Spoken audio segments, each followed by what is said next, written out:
कह रहे किसी को निर्दोष को जेल भेज दो। हम ये कह रहे हैं उसकी जांच इतनी ट्रांसपेरेंट कराओ, उसकी जांच इतनी पारदर्शी हो कि दोषी को सजा मिले, कोई निर्दोष ना जाए। इस बात के हम लोग बिल्कुल फेवर में, किसी दोषी कोई निर्दोष को एक फूल की छठी भी ना लगे, लेकिन कोई भी दोषी बचना नहीं चाहिए, क्योंकि अगर दोषी बच गया तो उस दोषी का हौसला बढ़ जाएगा, और जब हौसला बढ़ेगा तो वो अगली बार फिर कोई ऐसा अपराध करेगा। ऐसा नहीं है कि इस अंतरशाह वाले प्रकरण में वो आखिरी गिरफ्तारी नहीं हो सकती थी, लेकिन यहाँ पर मैं सब जानते हैं कि वो सत्ता से जुड़े लोग हैं, उनको बचाने के लिए एड़ी चोटी के जोर सरकार में बैठे लोग लगा रहे हैं। अब उनकी अस्मिता का सवाल बन गया कि हम सरकार में हैं और हम अपने लोगों को अपराध करने के बाद बचा नहीं पा रहे, तो वो उसको प्रेस्टीज इशू बना रहे हैं। काश तेरा भाई होता वसीम तो तेरे चेहरे पे हंसी नहीं होती, जिस तरह तू भालू की तरह हंस रहा है ना, तो ये हंसी गायब हो जाती। इसके पिता से पूछ के देख दे किधर आंख मिला के। और क्यों रोते हो फिर कि मार दिए मार दिए मार दिए, तालाब में गिर दिए, जौड़ में गिर दिए, फिर क्यों रोते हो जब मैं तुम में सलाहियत नहीं बची।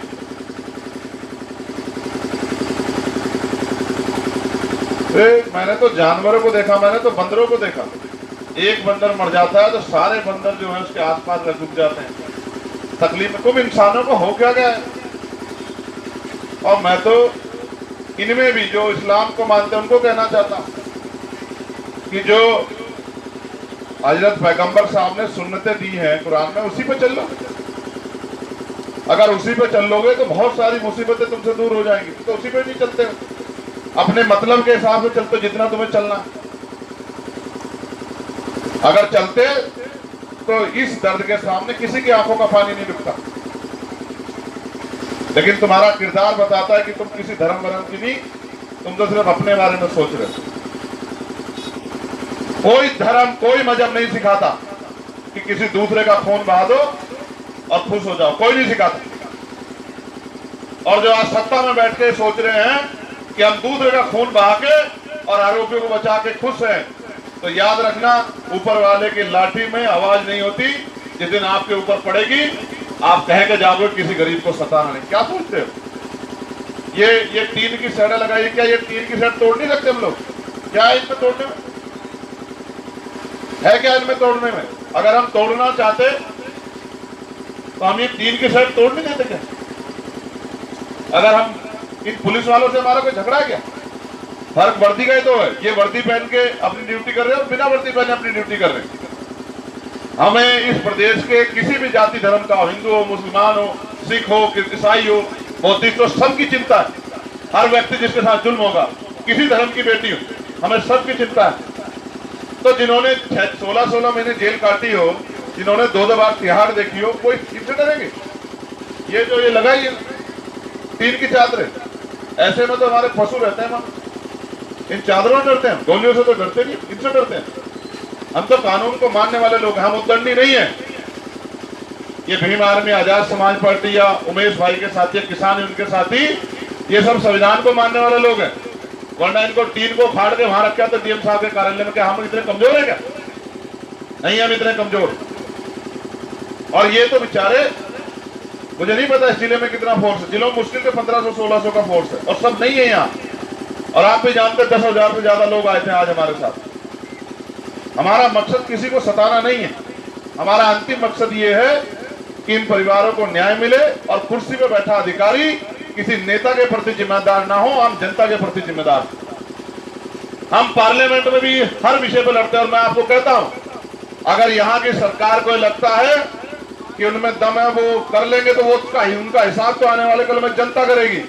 लेकिन पार्लियामेंट में मैं चंद्रशेखर आजाद आपको विश्वास दिलाता हूं, मैं मेंबर ऑफ पार्लियामेंट के साथ साथ कमजोरों का भाई भी हूं, कमजोरों की आवाज भी हूं, मजलूमों का हमदर्द भी हूं, हर गरीब का अपना, चाहे भाई माने, बेटा माने, सहयोगी माने, वो भी हूं।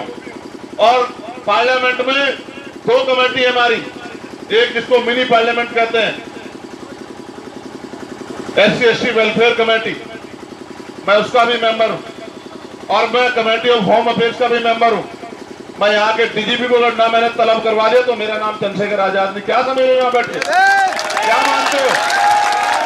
क्या मानते हो? क्या जमहूरियत में ताकत है, लोकतंत्र में? आज जो अधिकारी हमारा रास्ता रोक के खड़े हैं, हम आने वाले कल में इतनी मेहनत करेंगे कि ये माला लेके अगर स्वागत नहीं करे हमारे लोगों का तो मेरा नाम चंद्रशेखर आजाद। क्या बात करते हैं? ये तो जमहूरियत है। मैं तो अपनी बताता हूं, एक हमारे यहाँ बड़े अधिकारी थे, पूरे एडी चोटी के जोड़ लगा के मैंने उमेश भाई को बताया, जब मेरे पार्लियामेंट का चुनाव हुआ कोई नहीं जाता था, ईवीएम जहां रखी थी हमारे लोग सुरक्षा कर रहे थे, वो जाके डिस्टर्ब करते थे। अभी मुझे मिले तो ऐसे सीना तान के ऐसे जय हिंद सर। तो मैंने कहा देखो 6 महीने में कितना समय बदल गया है। जिसका रास्ता रोकते थे आज उसको जो है लोकतंत्र की शक्ति थी कि जय हिंद करना पड़ रहा। और हमारे जिलाधिकारी जी, मैं उनके पास गया एक समस्या को लेके, तो मुझसे कह रहे भी आप प्रत्याशी हैं, तब रिजल्ट नहीं आया था। और कल मेरी बराबर में बैठ के वहां की समस्या सुन रहे थे, एक एक समस्या, और मैं जो समस्या बताता था, क्योंकि प्रोटोकॉल है मेंबर ऑफ पार्लियामेंट का, चीफ सेक्रेटरी के बराबर होगा था, तो मेरी हर बात पे मैं देता था कि भाई इस काम को देखो, तो एकदम बैठ के साइन कर देते कि मैं इसको दिखवाता हूं। ये लोकतंत्र है। आप तो अपनी ताकत भूले बैठे हो, हमेशा पिटते हो, जितने दिन पिटते हो उतने दिन याद रहते हो, उसके बाद भूल जाते हो, फिर किसी की बातों में आके किसी के पिछलग्गू बन जाते हो, फिर इधर खड़े हो जाते हो इसको हराने, उसको जिताने, इसकी बात करने, उसकी बात करने। कभी सोचते ही नहीं कि आपके लिए कोई हमदर्द है क्या? मैं आपको विश्वास से कहता हूं, ये तो उमेश अकेले पड़ गए यहाँ। अगर 4-5 मेंबर ऑफ लेजिस्लेटिव असेंबली होते, हमारे 5-6 एमएलए हमारे यहाँ होते, तो हम इन अधिकारियों को कुर्सी पर नहीं बैठने देते जब तक दोनों मामलों में हमारे मन चाहे कार्यवाही नहीं हो जाती। ये तो हम लोग कमजोर हैं कि एक आदमी यहाँ है और ये बेचारे कोशिश तो करते हैं। मैं तो पार्लियामेंट में, आपने सुना नहीं सुना, कोई बोलता है मुझसे ज्यादा पार्लियामेंट में? कोई आवाज उठाता है पार्लियामेंट में? कोई ऐसा है जिसकी आवाज नहीं उठाता? सबके लिए लड़ता हूं, क्योंकि मैं मानता हूं कि बहुत उम्मीद लगा के बैठे हैं लोग और इतने ठगे के उम्मीद करते हैं कोई ईमानदार आदमी आके इनकी लड़ाई लड़े। किसानों की लड़ाई हो, मजदूरों की लड़ाई हो, पहलवानों की लड़ाई हो, नौजवानों की लड़ाई हो, बेरोजगारी की हो, महंगाई की हो, आशा, आंगनबाड़ी, भोजन माता, होमगार्ड, पुलिस के साथियों की आवाज उठाता हूँ कि इनकी ड्यूटी 8 घंटे की कर दो, इनको सप्ताह में 1 दिन छुट्टी दो, उनकी वेतन विषमता दूर कर दो, इनका ट्रांसपोर्ट होते, इनके बच्चों को पढ़ने में दिक्कत होती है तो अच्छे स्कूल खोल के लाइन में व्यवस्था कर दो कि ये वहां पढ़ा सके। सबके लिए आवाज उठाता हूँ, अर्धसैनिक बलों के लिए आवाज उठाता हूँ, पुरानी पेंशन के लिए आवाज उठाता हूँ। और अभी न्यूनतम मजदूरी पे मैंने 29 जुलाई को आवाज उठाई थी और सरकार को झुक के जो है अभी 5 दिन पहले मैंने 700 रुपए की मांग की थी, 783 रुपए करनी पड़ी केंद्र सरकार को न्यूनतम मजदूरी। तो मैं तो आपसे कह रहा हूं, अगर आप समझदार बन जाओ, आप जिम्मेदार बन जाओ, आप सोचने लग जाओ, आप समझने लग जाओ, तो क्यों बैठना पड़े मुझे और यहाँ हमारे साथियों को आगे इसमें करीब है। आप नहीं जानते किस गर्मी बैठे थे? आपको लगता है बॉडी का कोई हिस्सा जो पसीने से ना पसी जाओ? जो कपड़े इसके अंदर है टी शर्ट के, वो भी गीले हैं। अभी पूरा दिन हो गया, आप तो उठते गए, मैं वॉशरूम के लिए गया तो नहीं कहीं, यही हूं ना। जब पीठ का दर्द बढ़ गया, रीढ़ की हड्डी का, तो लेट गया, लेकिन जगह नहीं छोड़ी ना। आपको क्या लगता है उछल कूद करने से, भागदौड़ करने न्याय मिलते हैं क्या? न्याय के लिए तो कीमत चुकानी पड़ती है। हमारे प्रभारी जी कह रहे थे कि नथून कटवाने से कोई क्रांतिकारी नहीं बनता। क्रांतिकारी वो बनते, क्रांतिकारी बनने के लिए क्रांतिकारी जैसी कुर्बानियां देनी पड़ती। इतिहास गवाह है कि सरदार करतार सिंह सराभा ने 19 साल की उम्र में शहादत दे दी थी देश के लिए, और शहीद आजम भगत सिंह जी ने 23 साल की उम्र में शहादत दे दी थी, और शहीद शिरोमणि उधम सिंह जी जनरल ओडवायर को जाके वहां लंदन में जो है हिसाब किताब करके आए थे। हम तो इस देश की मिट्टी में जन्मे, जो मिट्टी वफादार है, जिस मिट्टी के अंदर संघर्ष है, बल है, किसान के बेटे। और यहाँ के नेताओं को बड़ी तकलीफ है जो कहते हैं कि मैं बाहर का हूँ। निकम्मों में यहीं रहता हूँ, डाटा पट्टी मेरा घर है, गांव, और मैं यहाँ का रहने वाला हूँ, पंचपुरी का, गढ़मीरपुर का, यही कलियर, इसमें पंचपुरी इसमें आता है, जवालापुर में, और मेरा गांव डाटा पट्टी भगवानपुर में आता है। और चिंता मत करो, 27 के बाद लायक भी नहीं छोड़ूंगा कि तुम जिला पंचायत के सदस्य बन जाओ, घबराओ मत। क्या समझते हो, गुलाम है तुम्हारे? कोई गुलाम नहीं है किसी का। ये जमहूरियत है, आदमी अपनी सोच से फैसला लेता है। और फिर कह रहा हूं, इनका जिनका साथ देते उनका साथ छोड़ के, जिस दिन आपने मेरा हाथ पकड़ लिया, आप मेरी बात को याद रखना, अगर किसने आपके ऊपर लाठी चला दी, अभी ये साहिल कह रहा था यहाँ बैठ के, अभी हमारा दूसरा छोटा भाई है, हमारा नेता वहां का, वो कह रहा था किरतपुर वाला, और मेरे भाई जावेद खड़े हैं, इजाज साहब खड़े, सब जानते हैं कि हमने कल भी अधिकारियों से कहा कि देखो भाई, किसी गरीब पे लाठी मत चला देना, इस बात को याद रखना, वरना आमना सामना होगा, उसकी जिम्मेदारी आपकी हो। ये मत समझना चंद्रशेखर आजाद खड़ा है, 5,12,000 एक आदमी खड़ा है, क्योंकि 5,12,000 लोगों ने तो मुझे वोट देके भेजा है कि साहब आप जाओ मेंबर ऑफ पार्लियामेंट बन के, और ये तो मौका नहीं मिला हरिद्वार वालों को देने का, और तुम लोग चूक गए थोड़े से हरिद्वार वालों। तुम अगर मेरी बात में पक्का पहरा दे लेते तो आज यहाँ उमेश विधायक नहीं बैठे, मेंबर ऑफ पार्लियामेंट बैठे होते, फिर मैं बताता इन लोग। ठीक है, ये तो समय समय की बात है, ये समय की बात है, अभी तो बहुत कुछ है, देश भर में आंदोलन चल रहे हैं, संघर्ष चल रहे हैं। मैं तो आपसे पूछना चाहता हूं, अगर आज ये हमारी मांग नहीं मानते तो क्या आप संघर्ष के लिए तैयार हो? पक्का तैयार हो? ये उखाड़ने पड़ेंगे, देख लो, लाठियां पड़ सकती हैं, हो सकता है कि जेल जाना पड़े। कितने लोग जेल चलेंगे बताओ? अभी तो मुस्सा में हाथ उठा रहे हो, जेल के नाम से हिसाब खराब हो जाता है। अभी फिर दोबारा पूछ रहा हूं, ईमानदार से बताओ कितने लोग हिम्मत दिखाएंगे जेल चलने की? देखो मेरी बात सुनो, आप मानते हो नहीं मानते कि अभी मैंने इस आंदोलन के लिए अपने आप से आके अपील नहीं की थी ना? नहीं की थी ना अभी तक अपील? अभी तक तो मैं भाई उमेश के और हमारे नेता मैक सिंह जी के और अमरीश कपिल जी के और हमारी टीम के भरोसे तो था भी, अभी तक मैंने अपील तो नहीं करी। सोचो अगर मैं अपील करूंगा तो क्या होगा?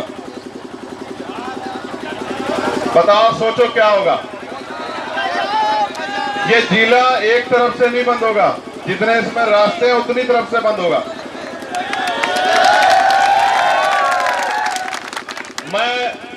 मेरी आम आदमी से कोई लड़ाई नहीं है कि कोई एक आदमी परेशान हो, वरना धरना यहां नहीं होता। आप मानो मेरी बात को, अगर आम आदमी को परेशान जिस तरह करते हैं दूसरी पार्टियों के लोग, अगर उस तरह का धरना करना हो तो यहां नहीं होता। किसी को परेशानी ना हो इसलिए हम लोग यहां बैठे हैं, वरना हम लोग सड़क पे भी बैठ सकते थे। लेकिन हम लोग यहां इसलिए बैठे हैं क्योंकि हम अपने प्रदेश के प्रति, आम जनता के प्रति, हर एक व्यक्ति के प्रति जिम्मेदार हैं। मैं आपसे भी कह रहा हूं, आप हिम्मत जुटाओ। एक बार के आंदोलन से काम नहीं चला करते हैं, नहीं चला करते एक बार के आंदोलन से। एक बार के आंदोलन से काम चला करते तो ये सरकारें वैसे ही बात मान लिया करती। ये तो आज का टेलर था। मुझे लगता है कि अब उत्तराखंड सरकार पिक्चर देखना चाहती है पूरी। इंतजार करो और भरोसा करो, पिक्चर ही दिखाएंगे। और पिक्चर अगर जो है ब्लॉकबस्टर नहीं हुई तो मेरा नाम चंद्रशेखर आजाद नहीं। बात का आपको नहीं अभी याद नहीं 11 तारीख दिल्ली में, तब तो हमें दिल्ली तक कूच करनी पड़ती है, पैसा नहीं होता वर्करों पे। आपको याद है दिल्ली में सतगुरु रविदास जी वाला गुरु घर का आंदोलन, एनआरसी वाला आंदोलन याद है, जमा मस्जिद वाला? वहां जाने के लिए तो बहुत जोर लगाने पड़ते, यहां जाने के लिए तो जोर भी लगाना है।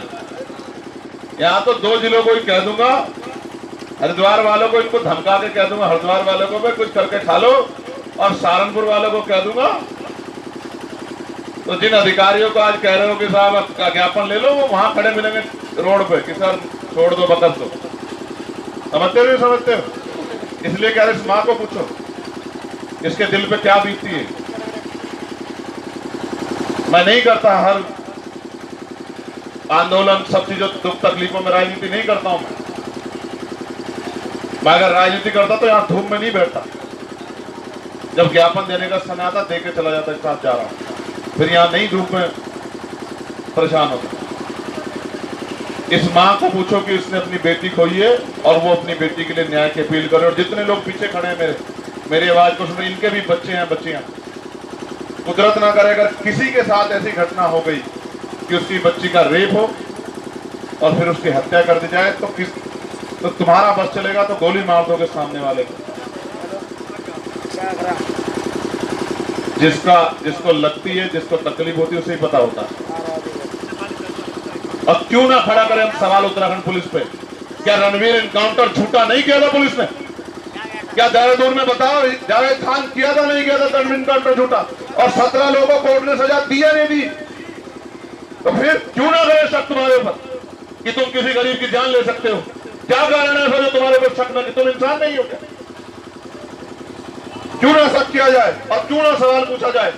हमारा सवाल पुलिस पे नहीं है, लेकिन हमारा सवाल उस सोच के अधिकारियों पे है जो सत्ता के आगे नतमस्तक है और किसी भी कीमत तक अपने नेता को खुश करने के लिए जा सकते हैं। इसलिए हमारा सवाल बनता है। और यही अगर वसीम की जगह ये सोनू होता, ये मोनू होता, ये अजय होता, अभय होता, तो भी इसी तरह लड़ते हम लोग जिस तरह आज लड़ रहे हैं। जिस तरह जो है आज संघर्ष में तो भी इस तरह लड़ते। बात ये नहीं है कि बात वसीम की है, बात यह है कि अगर अन्याय किसी के साथ हुआ है तो हम सब लोगों की जिम्मेदारी बनती है कि वह न्याय अंतिम होना चाहिए। कहते हैं फर्स्ट इंप्रेशन लास्ट इंप्रेशन। पहली जो है ताकत ऐसी दिखनी चाहिए कि दोबारा प्रशासन को ऐसी गलती ना करे। जब लड़ाई लड़ने की बात आती है तो ना जाति, ना धर्म, ना समाज कोई मायने नहीं रखता। मायने रखता है कि आप अपने मन को संतुष्ट कर दो कि आपने किसी की मदद के लिए आवाज उठाई या नहीं उठाई। क्या मैं आपसे पूछना चाहता हूं, क्या अगर जुल्म होगा और अन्याय होता दिखेगा तो क्या ये जिम्मेदारी नहीं बैठती एक शानदार शहरी की कि वो अपनी जिम्मेदारी अदा करके उसके जुल्म के खिलाफ आवाज उठाए? बताओ बैठती है नहीं बैठती है? इसी हरिद्वार में धर्म संसद हुई और यहीं से हजरत पैगंबर मोहम्मद साहब के खिलाफ तमाम तरह की उल्टी सीधी बातें यहीं से शुरू हुई। सबसे पहले हुई या नहीं बताओ? और हमने पहली बार में जवाब नहीं दिया, आंदोलन नहीं किया, गिरफ्तार नहीं कराया, तो आज देखो वो लड़ाई यहां से जाके कहां तक पहुंच गई। उनको लगता है कुछ कह ही नहीं सकता। और मैं तो धन्यवाद दूंगा मैक्सिम की टीम का, उन्होंने उसके खिलाफ भी आंदोलन करके रुड़की में और मुकदमा दर्ज कराने का काम किया था। लेकिन आज जो ये मैं जो पहले कह रहा था कि अपराधी का हौसला बढ़ता है, ये हौसला इसलिए बढ़ा है कि आपने सोचा कि ये तो चलो ठीक है, कह दिया कोई बात नहीं, कह दिया कोई बात। मैं आपसे भी कह रहा हूं, मुस्लिम समाज के भाइयों से, आप ये आपको आक्रोशित करके सड़कों पे लाना चाहते हैं। ये चाहते हैं आप सड़कों पे आओ और इनके एजेंडे आसान हो। आप मत आओ, आप घर रहो। क्योंकि मैं ये अम्बेडकरवादी जो लोग हैं, ये जो न्याय पसंद लोग हैं, ये सब लोग संविधान के साथ चलने वाले लोग। और ये संविधान को बचाने के लिए अगर संविधान के आधार पर जब धार्मिक आजादी सभी को है, संविधान सभी धर्मों को सम्मान देता है, तो ये अपने आप लड़ाई लड़ लेंगे। आप इनके पीछे खड़े रहो, आपको आगे आगे कुछ करने की जरूरत नहीं है, इनका मोहरा बनने की जरूरत नहीं है। यही चाहते हैं जो काम ये सीधे नहीं करते, अपने पिठों से कराते हैं कि ये कोई बयान देंगे, आप लोग रिएक्शन देंगे और ये कहेंगे देखिए साहब क्या हो रहा। ये कभी ये नहीं बताएंगे कि आजादी की लड़ाई में सबसे ज्यादा बलिदान जो है, इंडिया गेट पे अगर जाकर नाम पढ़ोगे तो वो मुस्लिम समाज के लोग कभी नहीं बताएंगे आपको कि ये आजादी माफी मांग के नहीं मिली है, ये आजादी भीख में नहीं मिली है। इस आजादी के लिए कुर्बानियां देनी पड़ी है, मिटना पड़ा है, बर्बाद होना पड़ा है, अपनों के खून को अपने सामने उबलते हुए देखना पड़ा है, निकलते हुए देखना पड़ा है, अपने लोगों को फांसी पे चढ़ते देखना पड़ा, तब जाके आजादी मिली है। इनको तो लगता है जो लोग आज सत्ता बैठे हैं कि सिर्फ नारा लगाने से, माफी मांगने से, लेटर लिखने से आजादी आ गई। मैं तो आपसे कहूंगा, मैं सुबह से इंतजार में हूं कि आपका मन पक्का हो जाए कि ये लड़ाई लड़नी पड़ेगी, इससे भाग नहीं सकते। कब तक भागोगे अच्छा बताओ, कब तक भागोगे? कोई रास्ता नहीं है भागने का, और हम नहीं चाहते भागना। हम इस लड़ाई को लड़ना चाहते हैं और हमारी कोई लड़ाई नहीं अधिकारियों से। हम तो ये चाहते हैं कि वो न्याय संगत काम करें, क्योंकि संविधान इस बात की इजाजत देता है। हमारे सवाल लोकतंत्र में जायज, अगर मुझे कोई पीड़ा होगी तो मैं अपनी पीड़ा को रखूंगा, ये मेरा अधिकार है। ये कॉन्स्टिट्यूशन का आर्टिकल 19 हमें देता कि हम अपने साथ हुए हर परेशानी पे अपना सवाल खड़ा करें और उसका जवाब मांगें। और जवाब देना अधिकारियों की जिम्मेदारी है, जिन अधिकारियों को कुर्सी पर बिठाया गया कि वो जवाब दें। मैं आपसे अपील करता हूं, बैठ जाओ। जो सम्मानित अधिकारी आएंगे हम उनको सुनेंगे, और मैं अब के बाद बैठने को नहीं कहूंगा, क्योंकि ये भेड़ बकरियों जैसा काम नहीं करता हूं। मैं जो यहाँ सम्मानित अधिकारी आएंगे उनको हम लोग सुनेंगे, फिर हम आपस में बैठ के हमारे किसान यूनियन के साथी भाई उमेश जी, इनकी टीम, भीम आर्मी आजाद समाज पर, फिर हम बैठ के फैसला लेंगे कि हमें किस तरह से आंदोलन को आगे बढ़ाना है और हम उनकी बात से कितने सहमत हैं। क्योंकि मुझे नहीं लगता कि लड़ाई आज खत्म हो जाएगी। आपको लगता है? अगर लड़ाई खत्म करना चाहते तो ये दीवारें क्यों खड़ी करते? फिर तो बुलाते और 10 मिनट में वहीं से कहते कि भाई ये लो, आप बताओ क्या चाहिए हमको। सरदार भाई, जंग का मैदान है और खुला हुआ है, जिसमें हौसला आ जाओ, लड़ो।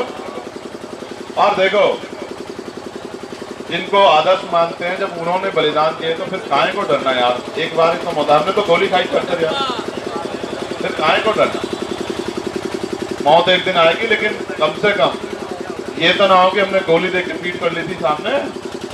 ये तो रहो कि हमने गोली का सामना सामने से किया तो उसको भी निपटेगा। तो मैं आपसे आग्रह करूंगा कि आप बैठ जाओ, और अभी अधिकारी गए हैं, वो अपनी बात रखेंगे, फिर हम बैठ के अपनी वार्ता करेंगे, फिर हम फैसला लेंगे क्या करना है। क्योंकि हम परिवारों को परेशान करके लड़ाई नहीं लड़ना चाहते। कहीं गलती से एक परिवार के व्यक्ति को कोई नुकसान हो गया, कोई परेशानी होगी, तो सारी उम्र का कलंक होगा कि हम वहां गए थे और उनके नेतृत्व में ही हो गया। हम नहीं चाहते, क्योंकि हम समझते हैं ना, हम तो आम आदमी को भी नहीं बुलाते हैं। हम तो कोशिश करते हैं कि लड़ाई अपने भरोसे लड़ी जाए। क्योंकि अगर कोई जेल चला जाता, बाद में कहते हैं उसके घर के लोग के साथ उनकी वजह से जेल चला गया। तुम तो जेल जाने को तैयार हो, नहीं तैयार हो? दोनों अल्फाज जो लोग जेल जाने के लिए तैयार है। ये साहिल का एक उठ रहा था, दोनों उठ गए। पक्का चलोगे जेल? ठीक है, बैठ जाओ, इंतजार करो।